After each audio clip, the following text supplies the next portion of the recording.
Muito bem. Começo por uma saudação e dar-vos as boas-vindas ao curso de Introdução ao AutoCAD. O meu nome é Rui Martins e vou ser o vosso formador ao longo destas várias sessões que compõem o curso. Começo também por um contacto de mail, ou seja, é sempre útil podermos trocar informação, dúvidas que existem, fecheiros que eventualmente me queiram enviar com dúvidas, sejam bem-vindos. Portanto, é sempre útil em todo este processo de aprendizagem. Começaria por agora descrever o programa, digamos, as suas várias valências e o interesse e aplicações que vamos começar aqui pelo início, ok, introdução, ok. Nesta imagem aqui, de certa forma, resume-se as múltiplas aplicações que o programa tem. Não é o único, existem muitos softwares presentes no mercado, mas é sem dúvida um software de referência em termos internacionais. Pelo menos diria que todos o conhecem. Okay? Há empresas, inclusive, que poderão trabalhar com outros softwares, mas neste mundo de interdependência é sempre o software da Autodesk, o AutoCAD mais propriamente, é sempre uma referência a ter em conta. Em múltiplas áreas, como aqui podem ver, desde a área da construção, na área da metalomecânica, que de certa forma são as áreas com alguma predominância, mas todas as outras áreas podem e tiram partido do CAD atualmente. Diria que hoje em dia não é possível produzir sem que a área CAD esteja presente. Quer em 2D, quer em 3D, como aqui podem ver. Desde áreas múltiplas, área têxtil, área de calçado, mesmo esta área aqui é importante, que é a área de SIG, Sistemas de Informação Geográfica, até mesmo áreas de multimédia, são sem dúvida o CAD é uma mais-valia. Diria que atualmente aquilo que se faz ou fazia no estirador agora faz-se no ecrã do computador. Mas áreas de CAD, temos aqui várias áreas, como exemplo, mais algumas a acrescentar à lista. A questão que se coloca é o porquê da utilização de um software CAD. Okay? Porque é que não se desenha? Porque é que não se usa um software como o Paint, por exemplo, ou em termos mais profissionais, um software Photoshop, por exemplo? Não se usa porque não é possível. Ou seja, simplificando ao extremo, de certa forma, o que acontece é o seguinte. Enquanto que um software de tratamento de imagem, no fundo o que faz é cria imagem raster, ou seja, vai aos pixels do ecrã e dá-lhes uma cor. Pronto, trata os pixels. O software vetorial não é assim que acontece. O que temos presente é que por detrás da imagem existem algoritmos, existem equações, existe muita matemática escondida ok? Que gera a imagem. Ora, isto torna tudo muito mais simples, mais fácil, em termos, por exemplo, de modificação. A qualidade é sempre máxima. Okay? Esse é o motivo da utilização do processo vetorial. Mas para que isto aconteça, existe esta ideia agregada da questão das coordenadas cartesianas. Ok. Isto recorda as aulas da escola. Temos aqui o plano cartesiano descrito. Ok. O WCS significa World Coordinate System, ou Sistema de Coordenadas Globais, mundiais, em que o plano 2D, o plano cartesiano, simplesmente o espaço é dividido em 4 partes. Existe um ponto original, um ponto 00, origem, e em que temos um eixo, na horizontal o eixo das abscissas ou o eixo de X, e na vertical o eixo das ordenadas ou o eixo dos Y.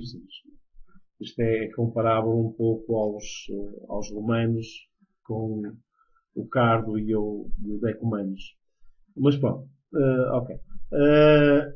Sendo assim, sendo esta divisão dos passos, tudo isto para nos facilitar o posicionamento, podemos ver aqui um exemplo de um ponto muito simples, que é o ponto 9,6. Ou seja, o primeiro valor será em x e o segundo valor será em y. Contando aqui estas divisões, obtemos o 9 por 6. Desta forma é fácil a localização do ponto. O que retiramos também desta ilustração é que, ou seja, como o plano está dividido em 4 partes iguais, então o que é que vai acontecer? O eixo do x e o eixo dos y, há uma parte positiva e uma parte negativa. Sendo assim, o que vai acontecer é que, consoante o valor da coordenada, vai-se determinar a posição no quadrante respectivo. Por exemplo, no terceiro quadrante, aqui temos, obviamente, que ambos os valores, o x e o y, serão necessariamente negativos. Bastará olhar para a coordenada para sabermos automaticamente a que quadrante é que essa coordenada se refere. Okay? Para além das coordenadas, temos de ter em atenção também, isto são as bases, à questão dos ângulos. Ora, também está convencionado, okay, que às 3 horas temos 0 graus, no eixo dos Y, ou seja, ao meio-dia se dá 90 graus, 180 e 270. O plano está dividido em 360 graus.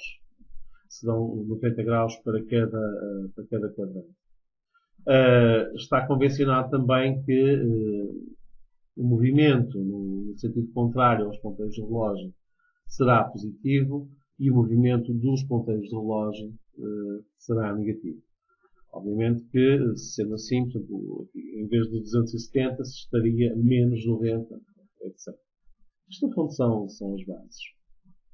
Ok. Tendo isto presente, o sistema cartesiano, então podemos avançar propriamente para o problema. Já agora, o termo AutoCAD, o que é que ele significa?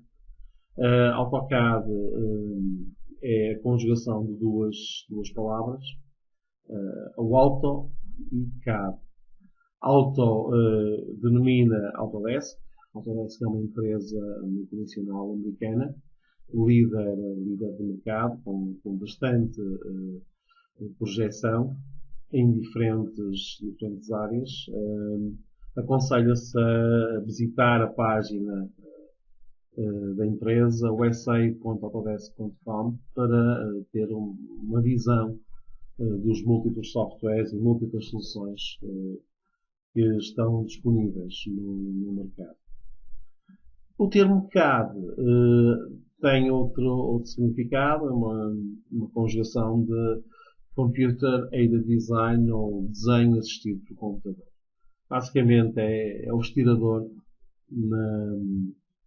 é mais do que isso, mas o estirador no ecrã, tudo aquilo que se fazia antes com a utilização de compasso, régua, ou esquadro, passa-se a fazer usando as ferramentas disponíveis pelo programa. Este programa pode orgulhar-se de ter já uma longa história. Surgiu com o aparecimento dos computadores, dos PCs, okay? No início da década de 80. Poucos programas se podem orgulhar dessa capacidade. E tem evoluído ao longo da história de forma significativa. Todos os anos sai uma versão nova do programa, normalmente por alturas de março. Tem sido esta a política da empresa.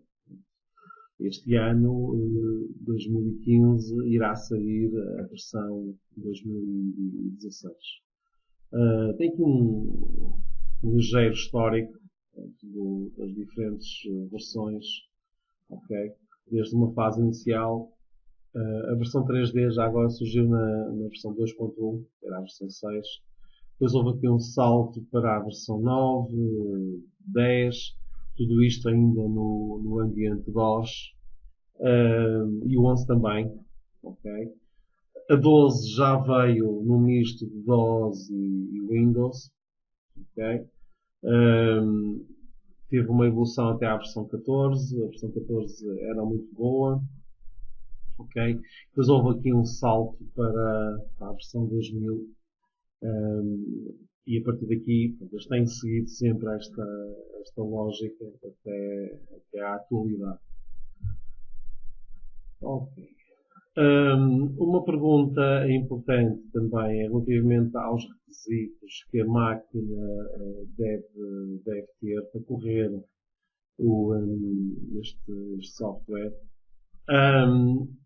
Esta lista é frequente estar desatualizada, dada a evolução que os softwares têm, né? Mas facilitando um pouco, diria que existem duas versões, basicamente, do CAD, quer para 32 bits, quer para 64 bits. E deve ser colocada a versão correta em cada sistema. Tirando isso, a memória, a nível de 2D, ele não exige muita memória. Obviamente que, começando a desenvolver trabalhos de maior complexidade, obviamente que a memória é uma mais-valia. De certa forma, pode-se resumir no sentido de que nunca chega. Ou seja, quanto mais memória, quanto mais espaço em disco houver, melhor. Claramente. Estas especificações encontram-se no site da empresa, uma forma de nos mantermos atualizados, okay? E de consultando. Okay? Apesar de ele ter estes valores que vêm, ele consegue correr o programa em sistemas com não tanta capacidade. A preocupação será mais para computadores antigos, a questão que o XP e agora o 7, a Microsoft deixou de dar assistência.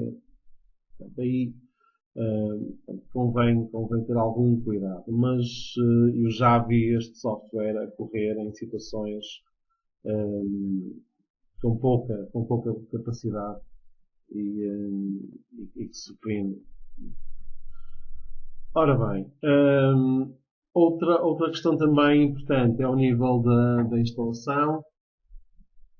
O processo é tradicional, basicamente é correr um setup, o setup vai adaptar a instalação à máquina, ele pede um serial e um product key, pronto, é introduzir, depois basicamente é fazer nexos sucessivos e ele instala o programa. Isto é igual a muitos outros. Okay? E no final, só temos que aceitar o contrato, fazer I agree e correr o programa. E ele está pronto a funcionar. Aqui está uma versão, um exemplo de versão em inglês. A sugestão é que seja mesmo feita uma versão, trabalhar com a versão em inglês e não com outras, por exemplo, em português. No meu entender, não será a melhor das soluções. Em termos futuros, vai-se ter que acabar, torna-se confuso e vai-se ter que acabar por usar a versão em inglês. Acredito que, de uma forma inicial, possa ter alguma vantagem, sobretudo para quem domine também a língua inglesa. Okay. E, finalmente, temos aqui o programa.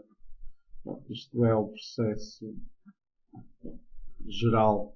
Tem com mais ou menos design, tem sido esta a lógica do programa. Ou seja, o que temos aqui basicamente é o estilo Ribbon, o estilo da Microsoft, a organização das diferentes ferramentas num friso superior, friso esse controlado por separadores que, ao clicarmos, aparece uma série de novos comandos inerentes ao contexto. Tem aqui um botão que no fundo tem as funções base, é só clicar, o tal menu browser, contém abrir, gravar, imprimir, exportar, etc. Okay? Temos também botões rápidos nesta zona aqui. Ok? Em vez de se abrir o botão, é só clicar aqui. Ok. DWG, pronto, é o formato base do CAD. É como semelhante ao ponto .doc, já sabemos que é Word. XLS já sabemos que é Excel. DWG é o formato de desenho. Depois, aqui em baixo, temos muito importante é a linha de comando do programa. A linha de comando nós comunicamos com o programa e o programa comunica connosco. É uma área importante, não é tão comum nos softwares atualmente, mas isto é algo que vem do passado e muitos utilizadores ainda continuam a utilizar os comandos diretamente na linha de comando. Aqui nesta zona temos as coordenadas, que é o apontador, o cursor, ao deslocarmos ele atualiza o valor das coordenadas. E depois temos aqui uma série de botões notáveis desta barra, que está no azul está ligado, está no cinzento está desligado. Estes botões são importantes para poder trabalhar com o programa. E finalmente, temos a área gráfica, a área de desenho, ok? Que é a área que nos interessa para podermos começar a trabalhar. Obrigado pela atenção. Okay, espero que tenham gostado.